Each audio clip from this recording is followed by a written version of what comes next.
Jain friends, Unacademy पर आप सभी दोस्तों का स्वागत है। Now before starting the session, let's talk something about the anchor lag concept. Now what is this concept? If you have seen the relay race, तो आपने उसमें नोटिस किया होगा कि जो लास्ट और जो फाइनल लैप होता है रिले रेस का, that is performed and that task is mainly given to the most experienced athlete of that group.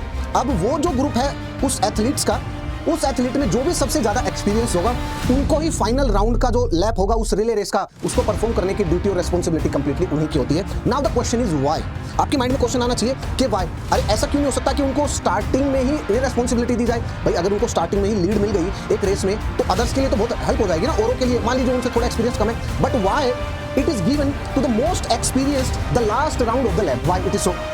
This is why because जो लास्ट राउंड होता है ना किसी भी रिले का, दैट वाज सो क्रिटिकल कि अगर उस लास्ट राउंड में कोई भी कमी आई, अगर वो एथलेटिक्स जो परफॉर्म कर रहे हैं, जो भी एथलीट है उस रिले रेस को, अगर उनके कोई भी फिजिकल उसमें प्रॉब्लम आई, मान लीजिए कि रनिंग में, दौड़ में, या फिर उसके बाद कोई भी उसके अलावा कोई भी माइंडसेट रिलेटेड इशू आया, तो वो रिले रेस में हारने की संभावना बहुत ज्यादा है। बिकॉज जो फाइनल राउंड में जो भी प्रेशर रहता है that is much more compared to the earlier round of the relay. आपको समझ में आई? इसीलिए जो फाइनल राउंड है रिले का, that is performed by the most experienced athlete. He has to be physically fit, he has to be mentally very tough and sound. Only then he can able to perform the last leg of the round in an efficient manner. That is why आज का जो session है that is mainly dealing with this last round related with our prelims exam. अब देखिए, now this is the last 60 day strategy जो कि मेरे लिए वर्क करी है। Yes of course this work for me and this will work for you as well. अब देखिए, लास्ट जो 60 डे स्ट्रेटजी है उसको हम दो भाग में बाइफरकेट कर लेते हैं, दो भाग में डिवाइड कर लेते हैं। सबसे पहले देखिए नाउ, और इन दोनों को मिलाकर के ही कंप्लीट होगी लास्ट डे स्ट्रेटजी। अगर आपने एक पे फोकस किया कि सिलेबस और प्रैक्टिस पे, अपने माइंडसेट प्रिपरेशन पे फोकस नहीं किया तो भी नहीं हो पाएगा, तो भी आप कोई ना कोई मिस्टेक पेपर में कर देंगे, कोई सिली मिस्टेक कर देंगे, या फिर कोई गलत आपने रोल नंबर भर दिया, या फिर पेपर में बर्नआउट हो गया, आपका ब्लैकआउट हो गया पेपर में, कोई ना कोई आपसे मिस्टेक जरूर हो जाएगी। देखिए ना, आपको दो चीजों पर ध्यान देना है, सिलेबस एंड प्रैक्टिस पे ध्यान देना है, और आपको अपने माइंडसेट प्रिपरेशन में ध्यान देना है। नाउ आगे चलते हैं। देखिए, अब बिफोर दैट मैं आपको एक इंपॉर्टेंट उसके ऊपर लेके चलता हूं, आपके बेनिफिट के लिए है, और ये इनिशिएटिव कंप्लीटली फ्री है। अगर आपको previous year actual question paper लगाने पड़ेंगे, अभी मैं आपको स्ट्रेटजी में बता दूंगा, तो आपके पास कंपाइलेशन होना चाहिए, जहां पर आपके पास 5, 10, 15, 20 साल का कंपाइलेशन हो कंप्लीट। तो अनअकैडमी पर आपके पास बिल्कुल फ्री में डाउनलोड कर सकते हैं प्रीलिम्स PYQ प्रैक्टिस क्वेश्चन की ये बुकलेट है। आप जाइएगा, link is in the description box, और आप इसको डाउनलोड कर लीजिएगा। और ये प्रैक्टिस अभी मैं आपको बताऊंगा कि कब करनी है इन प्रीवियस ईयर क्वेश्चन की प्रैक्टिस। नाउ आगे की तरफ चलते हैं। देखिएगा, नाउ आपको एग्जाम जो स्ट्रेटजी है उसमें दो पार्ट है, सिलेबस और प्रैक्टिस। अब देखिए, मैंने इसको डिवाइड किया है 60 day strategy before to 21 day before the exam, और 21 दिन के जब आखिरी के 21 दिन बचेंगे पेपर से पहले, उसके लिए स्ट्रेटजी बिल्कुल ही अलग होगी। यस, ये मेरे लिए वर्क करी थी, आपके लिए डेफिनेटली वर्क करेगी। सुनिएगा, देखिए कैसे। नाउ पहले एक डिस्क्लेमर मैं आपको बता देता हूं कि ये जो है, ये वाली स्ट्रेटजी, इस स्ट्रेटजी के फ्रूटफुल यूटिलाइजेशन के लिए आपने एक बार सिलेबस को कंप्लीट किया हुआ हो, ये मैंडेटरी रिक्वायरमेंट है कि एक बार आपने सिलेबस किया हुआ हो, आपका बेसिक फाउंडेशन कंप्लीट हो रखा हो, और अब आप प्रीलिम्स देने के लिए इस बार के एग्जाम के लिए सक्षम हो चुके हैं। उसके बाद ये स्ट्रेटजी आपके लिए किसी काम की है। अदरवाइज बिल्कुल कि आपको कोई शॉर्ट ट्रिक है, आपने सिलेबस ही केवल 20, 30, 25, 30%, 50% किया है, तब आपके लिए ये स्ट्रेटजी कोई काम की नहीं है। आप इस वीडियो को एग्जिट कर दीजिएगा। देखिए, अगर आपने सिलेबस कंप्लीट किया है एटलीस्ट 80% के अराउंड, तब आपके लिए स्ट्रेटजी यूजफुल हो सकती है। देखिए नाउ, अगर आपको सिलेबस कंप्लीट करना है अभी 60 दिन से, और लास्ट के जब 21 दिन बचेंगे, मतलब आपको इन 40 दिनों के अंदर, अभी से और 40 दिनों के अंदर, एग्जाम से 21 दिन पहले इस स्ट्रेटजी को, ये पहले स्टेप को बंद कर देना। देखिए, इसमें आपको क्या करना है, सबसे पहला try to cover the syllabus part. आपको सबसे पहले सिलेबस पार्ट को जैसे आप कवर करते आ रहे हैं वैसे कवर करने की कोशिश करिए, but please please please mandatorily focus on this point. क्या? Please cover the static syllabus. Please cover the static syllabus, my dear friend. Do not focus too much on the current affairs, please.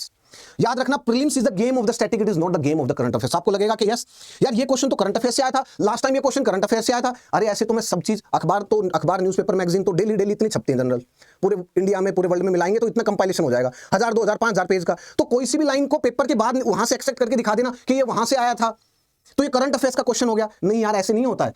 अगर कोई current से भी question आया, तो अगर आपने current affairs कभी पढ़ा भी नहीं है ना, मैक्सिमम क्वेश्चन है करंट अफेयर्स के बता रहा हूं आपको, वो क्वेश्चन स्टैटिक से लिंक होगा, उस स्टैटिक की नॉलेज से आप उसको सोल्व आराम से कर सकते हैं उसको इजीली। तो इसका मतलब क्या ये है कि करंट को बिल्कुल छोड़ दें? नहीं, करंट को छोड़ना नहीं है बिल्कुल भी। एक्चुअली क्या करना है आपको कि करंट पे इतना ज्यादा टू मच फोकस नहीं करना है कि आपने 2 मैगजीन कवर कर रहे हैं, 5 मैगजीन कवर कर रहे हैं, उसके साथ साथ आपने करंट अफेयर्स की क्लासेस भी कर रखी हैं, आपने 2 मैगजीन से कवर कर रहे हैं, क्लासेस भी कर रखी है आपने, शॉर्ट नोट्स भी बना रहे हैं, और आपका 80% टाइम करंट अफेयर्स से कवर करने में चला गया। नहीं, आपका मैक्सिमम जो टाइम है 75% वो स्टैटिक सिलेबस को ही कवर करने के लिए जाना चाहिए, स्पेंड होना चाहिए राइट नाउ, अभी भी। And always remember, it is the game of the static, it is not the game of the current affairs. No, ये स्टैटिक का ही है। कभी आप वेटरन से मिलेंगे ना, जिनकी प्रिपरेशन करते हुए जिनको 3 साल 4 साल हो गई है, वो इसको मोस्टली इस चीज को तो बस आखिरी के 1 महीने में 3-4 मैगजीन छोटी छोटी पतली पतली कंपाइलेशन उठाएंगे, वहां से इसको 5 दिन में कवर करने की कोशिश करेंगे कि कोई प्रत्यक्ष रूप से डायरेक्ट क्वेश्चन आ गया तो कवर, तो मेरा ना छूटे, वो किसी का भी ना, अगर किसी और का नहीं छूट रहा तो मेरा भी ना छूटे, इसलिए कवर कर लेते हैं। अदरवाइज वो इसी के दम पे निकालते हैं और कट ऑफ से 20-20 25-25 नंबर ज्यादा निकालते हैं। मेरे भी आए थे 28 नंबर ज्यादा आए थे कट ऑफ से।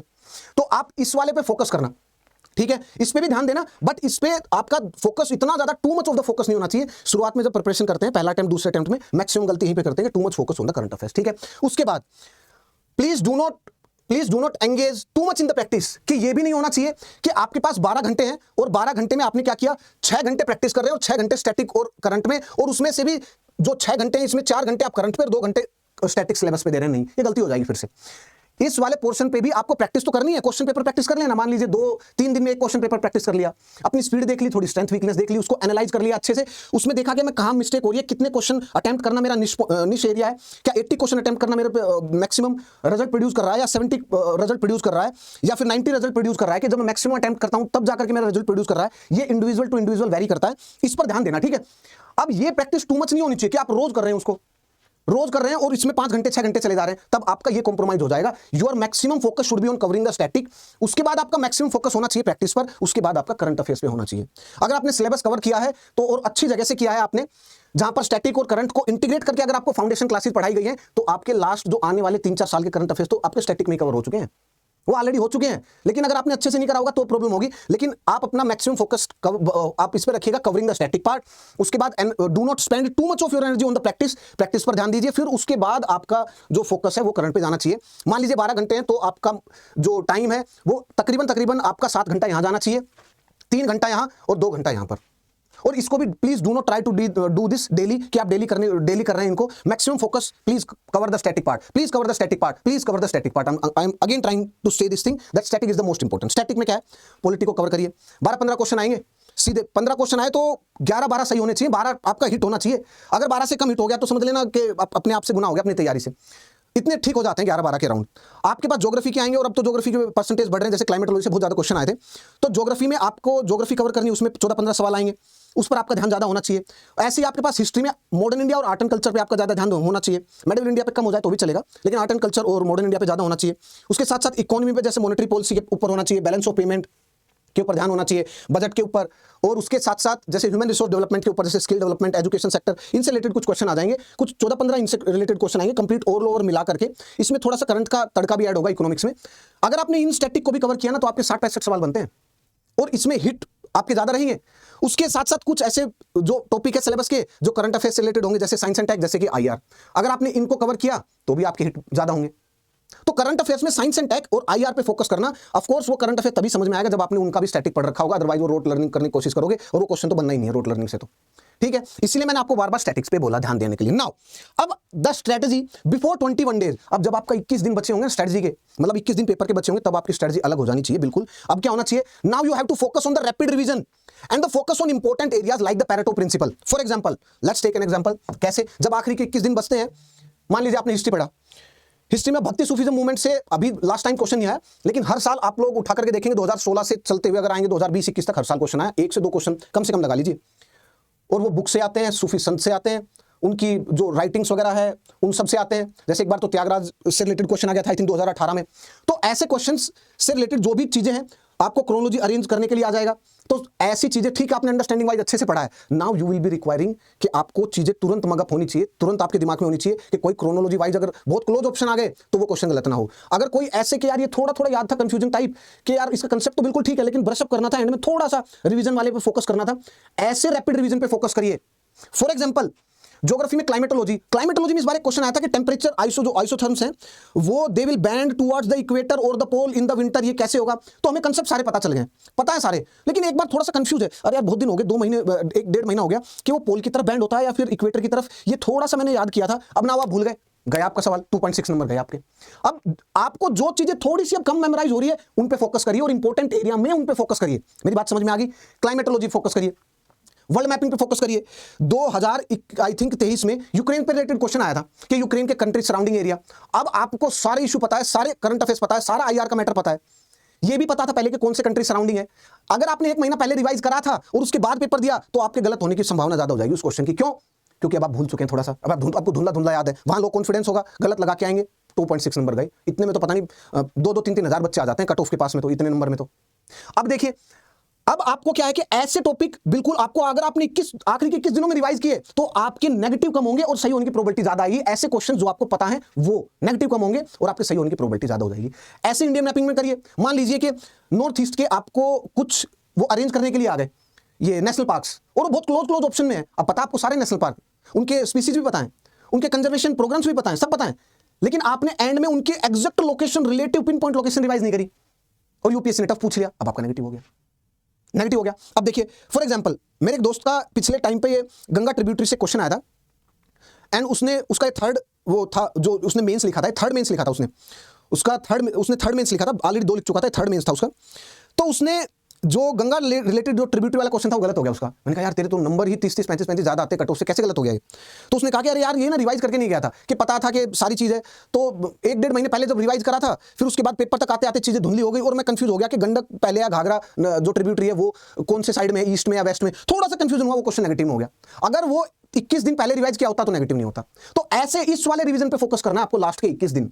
एग्रीकल्चर पे कि भाई कौन से क्रॉप का एरिया ज्यादा है, कौन सी क्रॉप का एक्सपोर्ट ज्यादा है, कि व्हीट का या राइस का, ऐसे रिलेटेड क्वेश्चंस भी आए हुए हैं। तो ये सब रबी क्रॉप कौन सी है, खरीफ क्रॉप कौन सी है, जो आपको कंठस्थ करनी है, उन चीजों पे थोड़ा ध्यान होना चाहिए। और उसमें भी सिलेबस के उस सब टॉपिक के ऊपर ध्यान जिससे क्वेश्चन ज्यादा आते हैं, जैसे ज्योग्राफी के ये क्वेश्चन, जैसे monsoon and associated related phenomena, जैसे कि madam junior oscillation, Indian ocean dipole से रिलेटेड क्वेश्चन आए हुए हैं। तो इन सब पे आपको ध्यान देना है। अब देखिए ना, उसके बाद लास्ट के 21 दिन में this is one of the most crucial and important thing is, आपको कोई किसी भी कोचिंग के प्रैक्टिस नहीं करने, please do not do this. ये आपके साथ, आपके अपने दिमाग के साथ अन्याय कर दोगे और आपकी अपनी तैयारी के साथ भी। कैसे? यूपीएससी के जो क्वेश्चंस होते हैं वो जैसे जिस प्रकार से जिस लैंग्वेज में फ्रेम होते हैं दैट इज डिफरेंट। अगर आपने उनके माइंडसेट को डिकोड किए बिना और उनके माइंडसेट को एडॉप्ट किए बिना अगर पेपर में गए और आपने बहुत ज्यादा प्रैक्टिस करी, मान लीजिए कोचिंगों के मॉक टेस्ट को उठा करके सोल्व करने की, तब आपके माइंड में जो लैंग्वेज है ना वो कोचिंग वाले क्वेश्चंस के रिलेटेड रहेगी। और यहां पर तो लैंग्वेज का खेल, न्यूमेरिकल सोल्व करने का प्रीलिम्स में, जीएस में नहीं, आपको लैंग्वेज से डील करना है, तो लैंग्वेज भी सरकारी पेपर वाली होनी चाहिए। इसीलिए आखिरी के 21 दिन में लास्ट 10 ईयर के क्वेश्चन पेपर उठाओ और उन्हें बार बार 1 घंटे में 15 मान लीजिए 15-20 क्वेश्चन प्रैक्टिस कर लिया आराम से, कोई बात नहीं। उनकी लैंग्वेज को पढ़ा, समझा, आराम से देखा, उसको समझा कि यार कहां गड्ढा है, कहां पर गड्ढा बना हुआ है जिसपे यूपीएससी में जो एग्जाम में हम गिर सकते हैं, तो उन पर आपको ध्यान देना है। और ये लास्ट 10 ईयर के आपको मैंने स्टार्टिंग में दिया था, बताया था, वो फ्री रिसोर्स अनअकैडमी पर जाना और वहां पे आपको बुकलेट मिल जाएगी, बड़ी बेहतरीन बुकलेट है, उसका फायदा उठाना, फ्री रिसोर्स है आपके लिए ये। वो देखिए, solve actual previous year questions of the UPSC last 10। दोस्तों अगर आप यूपीएससी की तैयारी कर रहे हैं तो ये इन्फॉर्मेशन आपके लिए फ्लैट 60% ऑफ की इन्फॉर्मेशन आपके लिए बहुत ज्यादा इंपॉर्टेंट है। और अनअकैडमी के जितने भी ऑफर है उन सब पे फ्लैट 60% ऑफ का ऑफर चल रहा है। And not just the flat 60% of offer, उसके साथ साथ कुछ एक्सटेंशन फ्री भी है। इसका मतलब क्या? अगर आपने अनअकैडमी से कोर्स परचेज किया तो अनअकैडमी के कोर्स की वैलिडिटी जितनी है, जैसे मान लीजिए 12 मंथ, तो उसमें एक्सटेंशन है, जैसे 3 मंथ का एक्सटेंशन, 4 मंथ का एक्सटेंशन। सो इफेक्टिवली अगर आप प्राइस पे करते हैं 12 महीने के लिए, जिसके ऊपर 60% ऑफ का ऑफर चल रहा है, तो आपको इफेक्टिवली 16 मंथ का सब्सक्रिप्शन मिलेगा अनअकैडमी पर, यूपीएससी के सारे कोर्सेज पर। And yes, this offer has been extended और ये ऑफर 30 अगस्त, अभी 30 मार्च तक है, लास्ट डेट इसकी 30 मार्च तक है। तो आप जाइए और इस ऑफर का लाभ उठाइए। और अनअकैडमी पर अगर आप 2026, 27, 28 को टारगेट कर रहे हैं तो आपके लिए अलग अलग बैच है।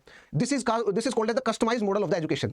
अगर आप 2026 की तैयारी करना चाहते हैं तो आपके लिए 2 बैच है, आरंभ बैच और इग्नाइट बैच। अब इस वाले कोर्स की duration 12 months plus 3 month extension और इसकी प्राइस है 22,999। और इग्नाइट बैच की है 15 मंथ, 3 मंथ का उसमें एक्सटेंशन है और ये है 24,999। And yes, use the code SKY50, आपको एडिशनल डिस्काउंट मिलेगा प्लस मुझसे मेंटरशिप मिलेगी।